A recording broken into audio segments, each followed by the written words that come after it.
Hey there YouTube, this is JimBob82 here, and today I'm going to teach you how to disassemble or rebuild your PMI Pure Energy HPA tanks regulator. The only tool that you're going to need is the 3/32 Allen wrench, and before you begin, check to make sure that your air tank has 0 air in it. You should be able to depress the pin easily and no air should come out.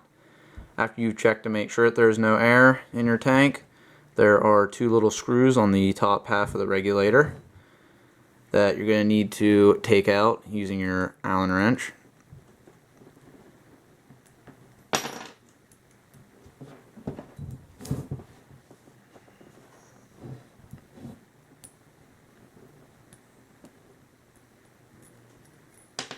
And after you take out the screws, you then will take the top of the regulator, which is the silver half, and you will begin to twist to the left, and it should very easily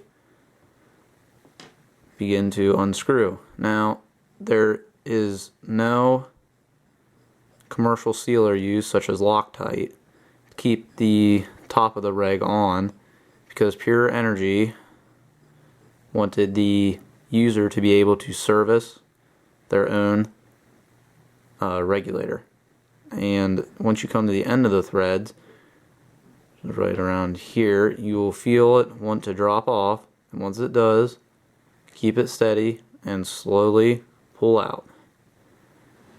Now, on the inside, let's move that back. On the inside, if you turn it upside down in your hand, you should get a lot of washers to fall out. Those will be your shims, which are inside, and make sure to always leave one shim still on the piston. Now you should also check your bottle to make sure, because normally one shim likes to just stay inside. So take your Allen wrench, you can pull, oh wow, this time it was 2. You can pull the remaining shims outside. Now you should also check to make sure that there is nothing else in your bottle that could be hindering its performance. After you've done that, you can set that to the side, and your next step after you've taken all the shims out except for the one on the end is to take the end right there, and you're going to want to pull out while twisting in circles. Once it does come out, comes out just like that. You have your piston here with the spring inside, and the pin on the top, which is what your paintball gun depresses to have the air enter the gun, also should come out. And that is everything inside your regulator, so there's nothing else to take apart. Now, once you do get it apart, what you're going to want to do is, at the top of your pin, there is a heavier O-ring that, if you're just servicing, you can use any type of non-flammable lube on.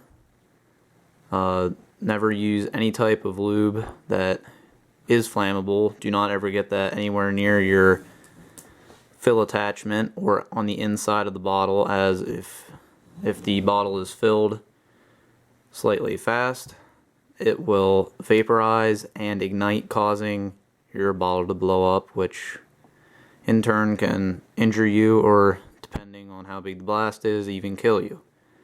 Now, after you've gotten everything apart, on this one you notice that there's some environmental damage. You see the green on the inside. Also on the pin, you can take a paper towel, wipe up most of it. You can also take a toothpick and also take off some of the loose oxidization. Sometimes it is also on the spring. The spring has it on just a little bit, but it's not that bad. And after you've checked all of that, got rid of all that, there are also 2 O-rings on the piston, which you should also service or change depending on what you are doing to the reg. If you are just servicing, make sure that there are no cracks or they are not broken as that would cause a leak, and it can also cause your burst disc to rupture, 1.8K burst disc.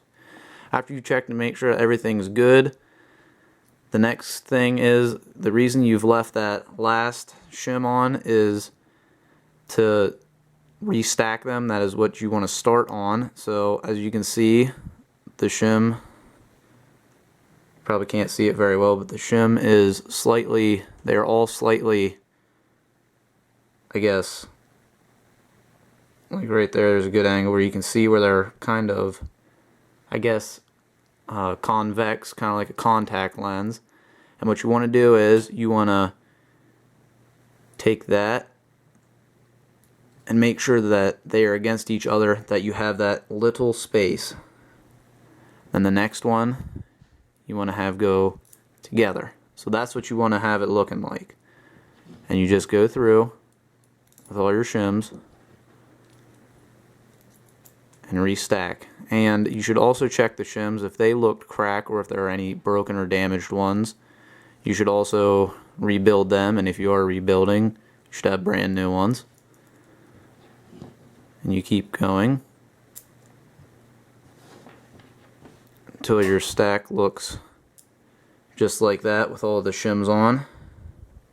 This will be what your stack is going to want to look like. And after you've done that, now you would want to take your spring, put that back inside the piston, take your pin, put that inside your piston, then you want to take your cap. Sometimes you gotta play around with it until the pin decides it wants to go into place. There you go. After you have it, easiest thing to do is to turn the top half of the regulator that you just got done working on, and you want to bring your bottle.